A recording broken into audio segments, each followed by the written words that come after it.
قانون د عقایدو نیک فعالي د چا په حق کې ویل ممانعت لري.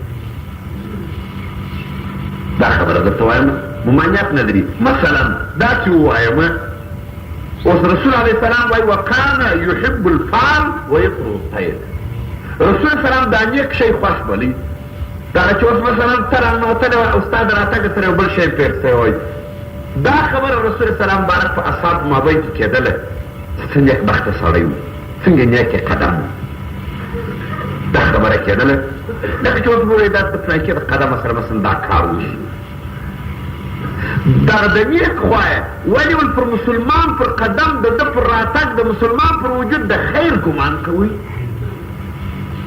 لیکن دا د بد خوایه رسول علیه السلام مؤمنان بد که څه هم خیر هم د دغه سړي په قدم کې نه دی پروت لیکن پر مسلمان د خیر ګمان کوم. زما پر مسله ته فکر کوئ تاسې ګران وروره چنانچې تشاؤم هم شته. اوس موږ په پښتو کې وایو یا نیک پلو یا نیک جلو مګر دا خبره په پښتو نه ده حدیث نبوي هم داسې راوړي دي. وره الشوم فی الامرأة والفرس والدار رسول الله سلام وایي شومي په آس کې شته په ښځه کې شته په سرای کې شته لیکن په دې مسله موږ نه پوهېږو یعنې دا آس و ښځه و سرای خیر و شر په دې پورې تړلی نه دی نه دا خدایه د والقدر خیري و شري من الله تعالی دی. هغه مسله چې رسول الله ویلې ده هغه دغه رقم ده. اوس ورته ونیسئ زه درته ثابتوم درته شومي د آس یا نیکبختي د آس نیک جلو یا بد جلو څنګه دی که آس ښه رنګ وي ښې غاړې وي ښه رادارې وي لغتې نه غورځوي خولې نه اچي خوراک یې لږ وي په عذابوي دې نه نو ښه ستا چا به پر وړې چکر به پر وهې چې بې اس به دې پر راسته وي هر چیرې به پر ګرځي دغه یې نیک جلو ښه نیک جلوې وي چې پوس پوس یې په تاسې ځي که لغتې غورځوي پیټ یې در مات کړي لاس دې ځړېږه پر سر یې کل غورځولی خولې یې در اچولي ورورجانه نو بد جلو دی نو پکښې مړ یې کړې دغه آس خراب کړې دا یې بد جلو والی داسې نه دی چې آس دې نسته ډېرې یې کموي هغه مسله دغسې دا تاسې به پوه او ستا خوا دی چې په آس پور شي او آس ته دې وغورځي مغزه یې در مات کړي بد جلو یې دی نو نیک جلو هغه او شوالی د سرای وای سرای دې بدل کړ هغه داسې دی که سرای دې پراخه وي امسایهګان دې ګرده ښه اهل سنت جماعت وي مسجد ته دې کور نږدې وي اذان اورې اوبه دې په سرای کې وي ښه بام لرې ښځې ربینې دا ستا په ژبه به درته ووایم دا اوس لکه دا اوس چې ضرورت ورته درو ښې غولې وي بېغمه پکښې کې ناست وي څوک چې د خټکي پوستکي نه ولي په ډبرو کې نه ولي خوب دې ښه پوره پکښې کېږي ښه نیک سرای دی نو که دې سرای تنګ وي اوبه د بل کلي راوړې امسایهګان دې په ډبرو ولي چرګه یې در څخه غلا کړې سپی یې در څخه پونسته کړې غوا یې در څخه لوشه یې صاحبه سرای دې تنګ هوا یې بنده د بل دیوال در باندې لوړ کوي چې هره دانه لکه ماما غواګۍ صاحبه دا دغه سړی په عذاب نو بد سرای دې بتلی که د مسجد ته لرې جماعت مه در رسېږه داسې نه دی چې سرای خیر و شر لري د سرای خیر و شر دغه شی ښه یا نیک پلو وروره داسې نه ده چې دا ښځه زموږ کره وکړو نو یوه یا دوې نو پیسې ښځه راوړي فضلونه یې راګرده یو یا در بدر یې کړلو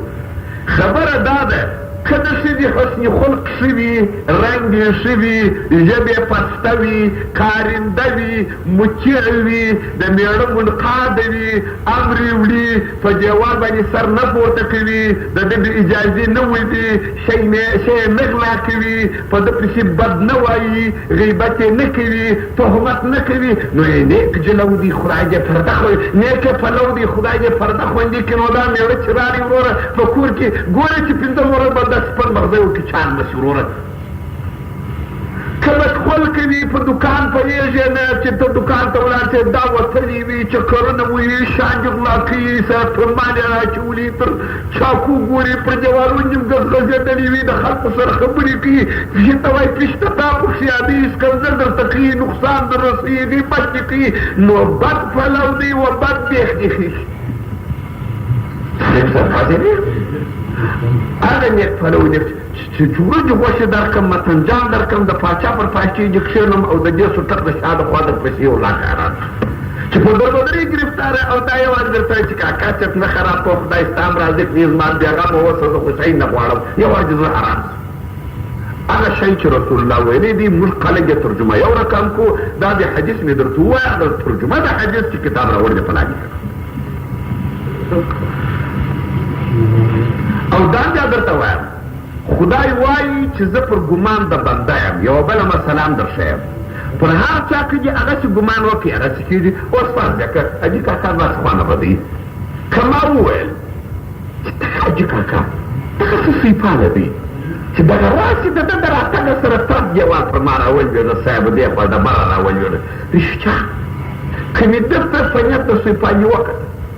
ګورې به خدای وایي چې ته پر ګمان زه پر ګمان د بنده یم چې پر دې په هغه ځای چې حاجي کاکو خانقاه ته سره نه وي پر ما طرف شي راوغورځي ډبره را باندې ولوېږي کونجۍ مې جفا شي مستې مې توی شي او که مې وویل چې حاجي صاحب څه ښه مبارک خدای وایي زه پر ګمان د بنده یم خدای په برکت د دې نیک ګمان بیا د ده په قدم کې شمن نه یږي دا سعادت کېږي ولې خیر سعادت ټول بید الله ته ګوره دا باندې شان عجب داخلي کې حضرت عمر فاروق نو ته یو سړی راغی دې سړي نو یا د مسخرو جوړه کړې یا یې دغسې د مبارک ته راغلی والسلام علیکم ول وعلیکم السلام ول ما اسمک نوم د څه شي دي سړی حضرت عمر ورته وایي دور ټول نوم مې جمره دی جمره د سکروټ نو یا په پښتو درته درښیم نوم مې سکروټه دی ول د چا زوی ول د شهاب د لمبې نوم مې سکروټه دی د لمبې زوی یم وچیرې استیږې ول په حلقه کې د سوځلو په ځای کې ویلې کور دې په کور کې دې څه حال دی ول کور مې ښار دی ښار یعنې ګرم دی اور یې اخیستی حضرت عمر فاروق و دا درته راغلي ول کور دې ګرم دی استیږې په سوځلو کې یې د لمبې زوی په خپله سکروټه نو د خیر کور ته چې ورځې کور به دې ګډ سوځلی نو یا صاحب مسخرې مې سره کولې یا کړ شان دې دای سره برابر کړله رښتیا چې دی ورته ټول کور یې ورخیست یو بل وخت حضرت عمر فاروق ورته سړی راغلی دا بعضې خلک د بعضې سره مسخرې کوي لکه چاچیر هفته مې د دغه بیان درته وکړي د میانور محمد صاحب چې ما سړی ورته ایښي و دې مړي ته لمونځ ورکړه او هغه ژوندی و مسخرې باید سړی ونه کړي په دې باندې کار وکړي سړی ورته راغلی پوښتنې ځینې وکړه ول نوم دې څه شی دی ول ظالم ول د چا زوی ول د سارق د غله د عربي نومان چې دی شو نو ده مبارک ورته وویله ول ته به ظالم صاحب پلار به جغلا وکړي او رښتیا دا مسله پر ده باندې دغسې راله دی د یو لوی ظلم خاوند شو پلار یې غلا وکړه په یو ځای کې په غلا کې لاس پرېښو د یو لوی هلاکت سره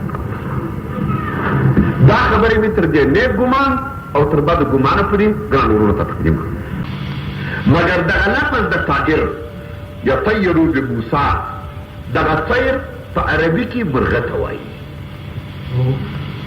موږ په پښتو وایو څه بدمرغه سړی یې څه نیکمرغه سړی یې دا د بدمرغي او نیکمرغي لفظ زموږ په مابین کې موجود دی او عربو به طیر په نامه باندې وایه یطیرو بموسی یا د طیر لفظ به و حضرت رسول الله سلام ته وایه خصوصا عربو د طیر په نامه دې ته تشاؤم یا په اصطلاح درته ووایم دا سړی شوم دی یا دا ښځه شوم ده. دغه د طیر لفظ عربو یو مخصوص مرغه درلودی چې دغه مرغه که به د چا کور ته ورغی یا بې غږ وکړي عربو په الحاله وایي چې خیر خیر خیر. که به د دغه مرغه د ایامو کې د غږ څوک مړ کېدی دوی به وایي چې دغه موږ نه وایي چې دغه مرغه غږ وکړي. لکه چې نن ورځ اوس موږ په اصطلاح کې د کندهار دا د توتکۍ مسله موجوده ده. توتکۍ چې سهار کور ته راننوځي مبارک چې څه خورې زر یې دروړه که مازدیګر راوړی بس بس بس که پنځه کاله باجې کوسۍ یا کروسۍ یا زوی مسوی هغه توتکۍ راغلي او سر یې وړی و.